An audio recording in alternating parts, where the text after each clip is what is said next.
Pourquoi ce choix de cette mine? En fait, c'est pas une mine qui est historiquement la plus intéressante, dans le sens où c'est une mine de prospection. Elle a été creusée dans les années 70, 1970, pour voir dans quelle mesure le Montchemin contenait de la fluor à cet endroit.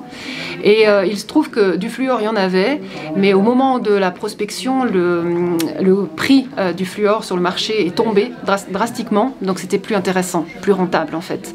Donc les travaux ont été arrêtés, et cette mine reste sur le Montchemin, et l'intérêt pour nous de l'exploiter, c'est qu'elle est accessible dans le sens où elle est proche d'une route carrossable, et comme nous avons la volonté de rendre tout ce nouveau dispositif de valorisation du sentier des mines accessible aux personnes aussi malvoyantes, et également aux enfants, mais les personnes malvoyantes c'est un public cible, et ça nous permet justement de la rendre accessible à ce public-là. Vous voyez le lieu, s'il y a suffisamment d'espace pour en faire, pour la valoriser de manière assez attractive via un spectacle un peu son et lumière, immersif, où là l'idée c'est de pouvoir faire en sorte que le visiteur puisse se mettre dans la peau d'un creuseur de galerie de l'époque, qu'on comprenne son travail, qu'on ressente ses sensations, l'ambiance, le bruit, l'odeur aussi. C'est vraiment d'essayer de reconstituer l'environnement d'une mine. Quand tout sera terminé, vous aurez bien sûr une lampe de poche et un casque, mais vous arrivez à l'entrée de la mine, vous êtes introduit dans un espèce de spectacle où vous allez avoir des images, des photos grandeur nature. Vous aurez une sonde à minier qui va vous aborder en disant hey, mais qu'est-ce que tu fais là? Qu'est-ce que tu me déranges dans mon travail? Moi je cravache tous les jours et toi tu viens te balader ici par exemple.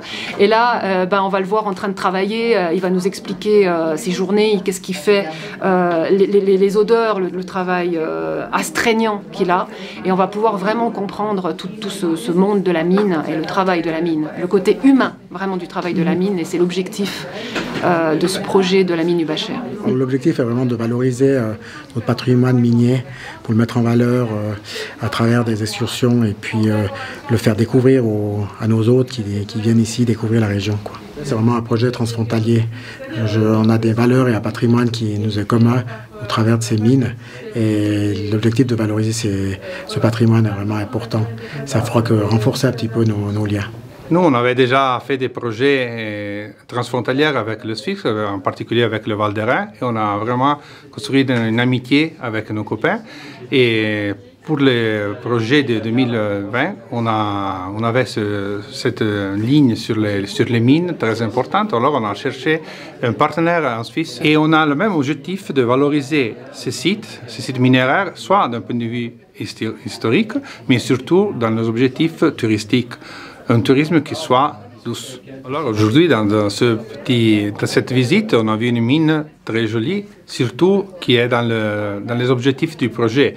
Alors elle est facilement accessible, elle est en bonne condition, elle nous fait voir vraiment, nous fait imaginer comment était la vie des miniers dans le premier de 1900.